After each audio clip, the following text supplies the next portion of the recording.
Hey guys, what's up? My name is Shikhar, your MBA buddy, and today we are going to solve 5 SC questions. These questions are on the difficult side, so if you're just starting out with your preparation, you might get overwhelmed. But nonetheless, the approach that I'm using to solve these questions is very interesting. I'll be using logic more than the grammar to solve these questions. So if you are not very good with grammar but still aim to score very high on the GMAT, then these tips and tricks might help you in the SC subsection. And before we begin, this video is not to teach you anything because I'll not cover the basics. I assume that you have already started out with your preparation and you know the basics of SC concepts and also some grammar terminologies. So without wasting any more time, let's get into it. So for the first question, let's read it slow and easy. To meet the rapidly rising market demand for fish and seafood, okay, so the demand for fish and seafood is rising. Suppliers are growing fish twice as fast. So to meet the demand, suppliers are doing something. And what they are doing? They are growing the fish twice as fast. So when we see twice as fast, we should understand that this is a comparison, right? We'll be comparing something with something else. So what is the first component of a comparison? Growing fish. So let's write it here. Growing fish is compared to twice as fast as their natural growth.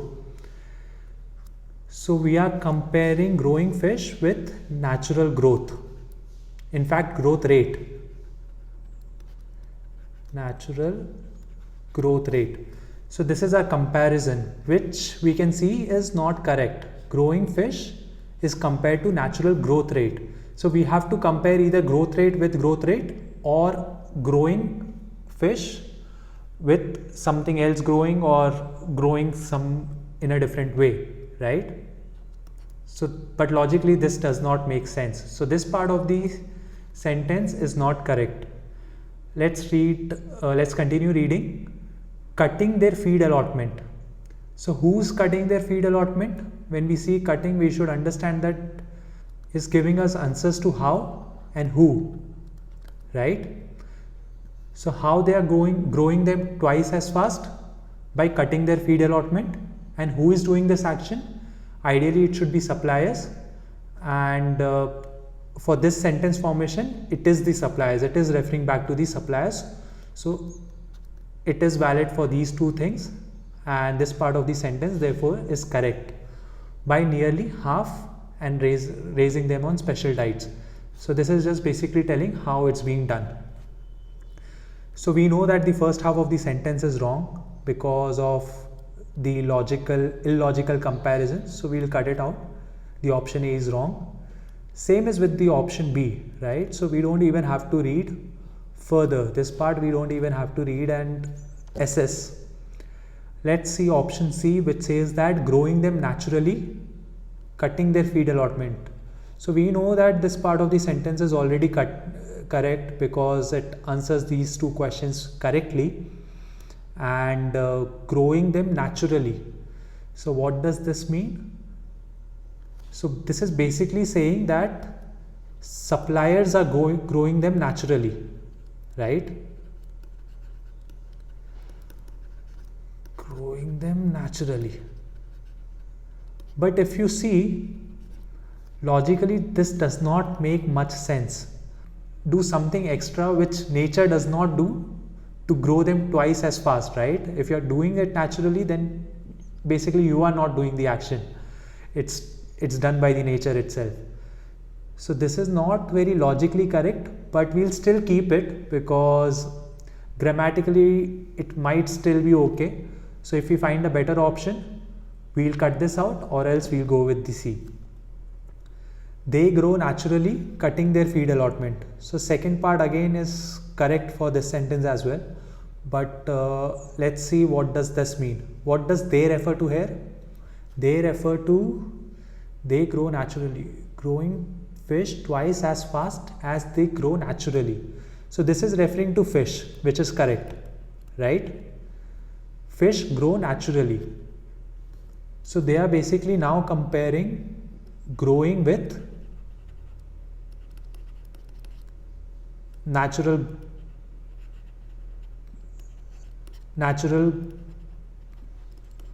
growth, right? They are basically comparing growing with natural growth, which still makes sense and is logically correct, better than this comparison, right? And also better than this option, option C, because here we see that clearly there is a logical fallacy, and we'll cut the option C in this case, and the option, I would go with option D, but let's assess the option E as well. They grow naturally, so as we saw in option D, this part is correct, with their feed allotment. So now what does this with doing here? So originally cutting their feed allotment helped us answer these two questions, how and who, and it logically fit the sentence. But with is telling that two actions are taking place. One is twice as fast growth,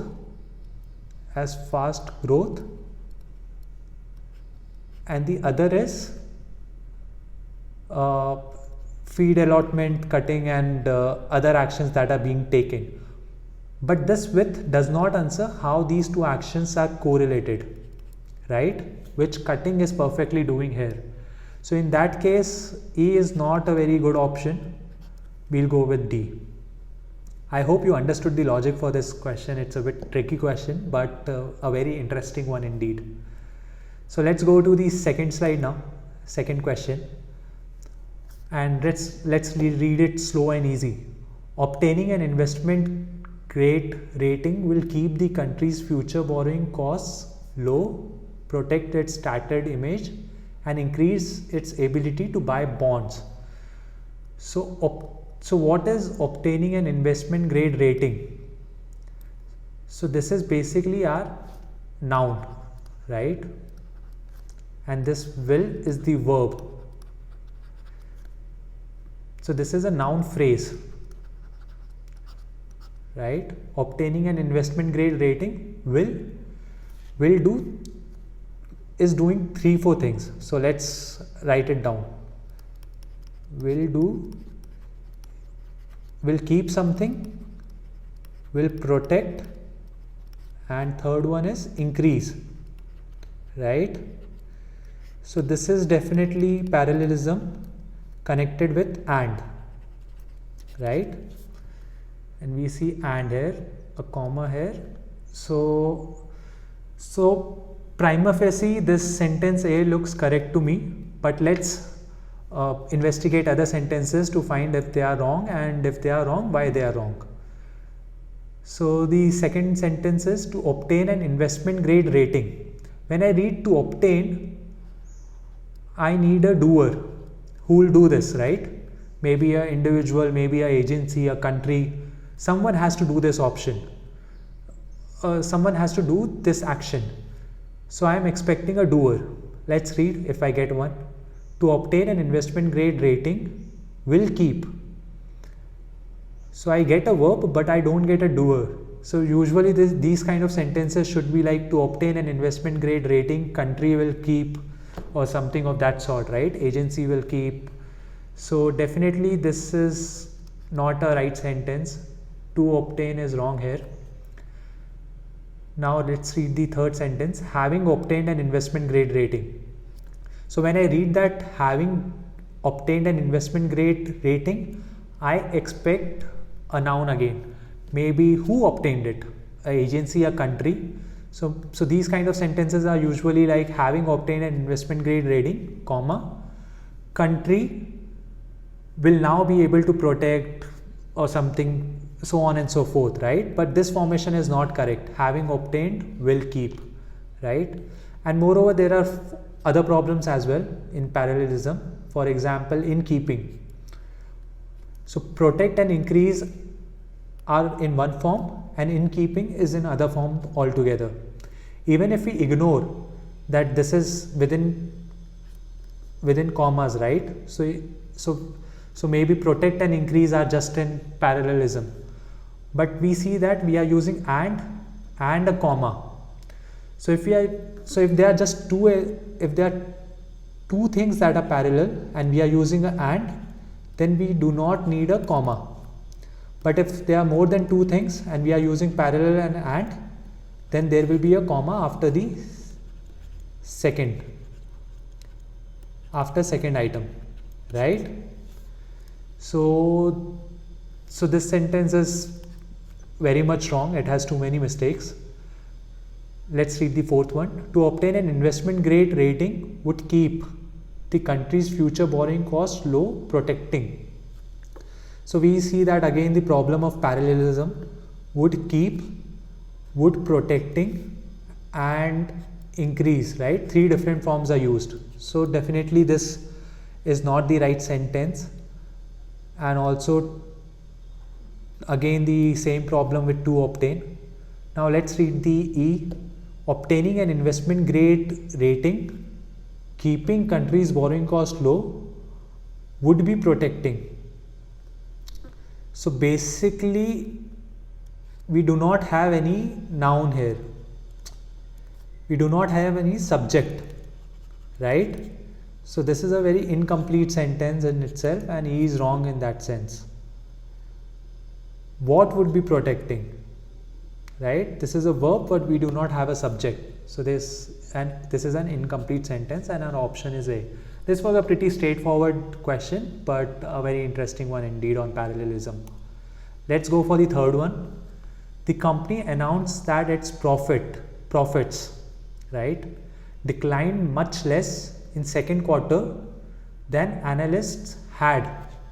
When I see had, I definitely go for the timeline, right? Because if you know the verb tenses, then you understand that had has to be used with a certain timeline and has restrictions in its usage. Had expected it to, and its business will improve in the second half of the year. So let's first map the timeline. The company announced. So company did an announcement. So this is announced, right, that profits declined, right? This would, so decline would have come here, somewhere here, right? But analyst had expected. So here our analysts had expected, right? So basically this is the timeline. Let's move decline from here. So it's announced. So first analyst expected something. Within that time frame, something declined, and then the company announced. So this is the timeline, and we are basically concerned with announced and had expected, which are in perfect harmony. So usage of had in this sentence is perfectly correct.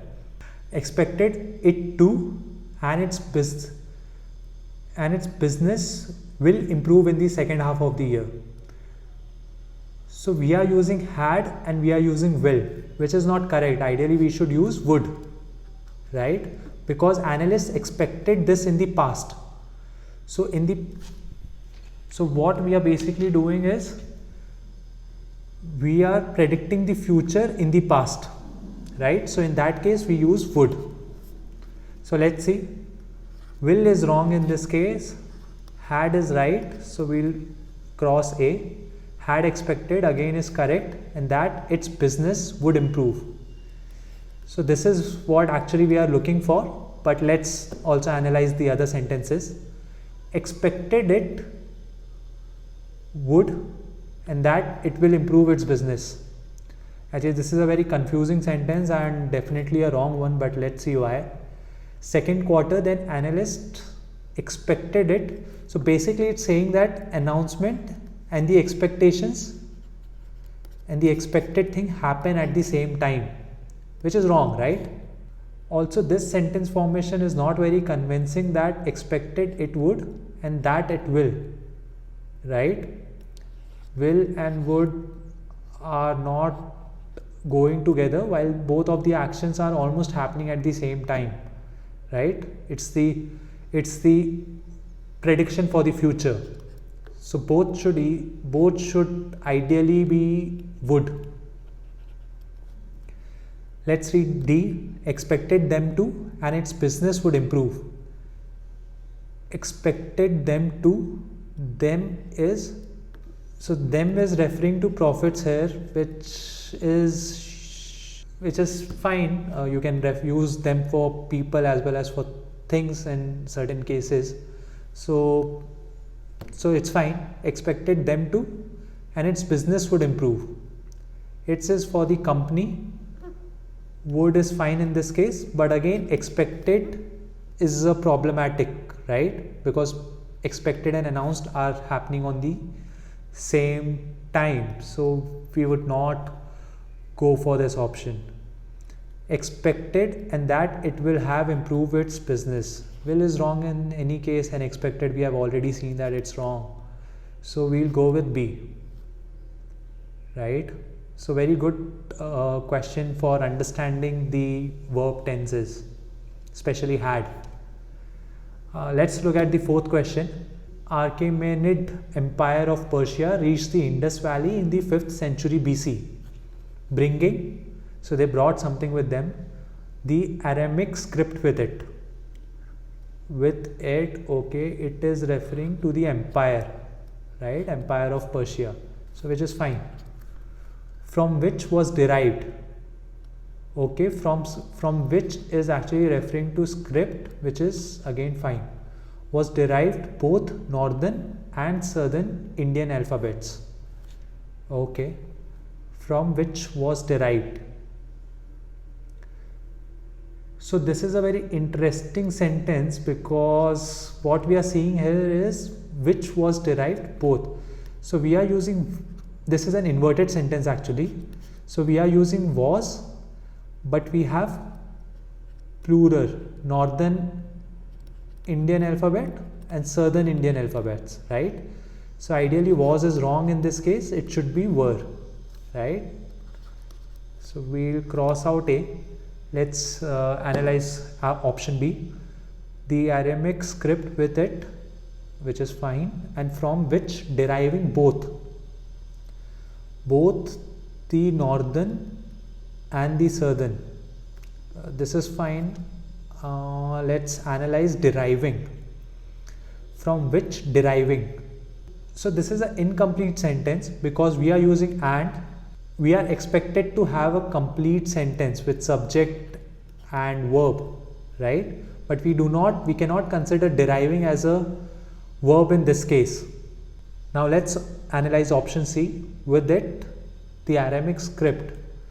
Bringing with it the Aramaic script, which is fine. This part is fine, right? With it, the Aramaic script. From which derive both northern. Parallelism holds well here, but from which derive. As we saw here, we have inverted sentence and we have two things going, right? So we need a plural verb. In this case, derive is fine. So we can keep this sentence. Let's analyze other sentences. With it, Aramaic sentences, which is right, from which derives. Both northern, again parallelism is fine here, this is fine, this is fine, this was fine in the C also. So the does not matter much. Derives is wrong because it is singular. It is a singular verb, right? So we'll cross D. Let's analyze E. With it, Aramaic script and deriving from it both the northern and southern. So what is happening here is, first of all, the parallelism is broken because we have the before northern, but we do not have the before southern.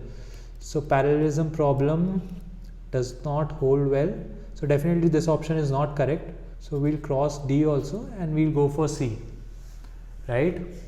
One mistake, if you find one mistake in the sentence, then it's good enough to cross that out, right? You do not have to understand the entire sentence and put your head into finding all the mistakes in that sentence. So if we have found one mistake, that's good enough to cross that answer out. Let's look at the last questions. So these questions are very interesting, usually because the questions which have lesser part of the sentence underlined are more difficult to solve than the questions which have larger part underlined, because you do not have much to calculate, right? You will have to look at the entire sentence to find the mistakes. So let's look at this sentence, a very interesting sentence. Because of the enormous research and development expenditures required to do what? To survive. Which at prima facie looks fine only because we do not have much to analyze. To survive in the electronic industry. Expenditures required to survive in the electronic industry. Okay, there's a lot of expenditure that is required to survive in the electronic industry. That's what the sentence is saying till now. An industry marked with rapid innovation and volatile demand, which is absolutely fine. This is explaining us about the electronic industry. Such firms tend to be very large. So when I see such firms, I should try to refer back to the other part of the sentence where these kind of firms should have been referred. But we see that they are not referred. Industry is referred, but industry is not a firm, right? Industry is not firm. So we do not have any prior mention of these kind of firms. So A is wrong. So we need firms in our answer, right? So that way surviving is wrong, for survival is wrong. We have firms in B and E. So let's look at each of the answers first.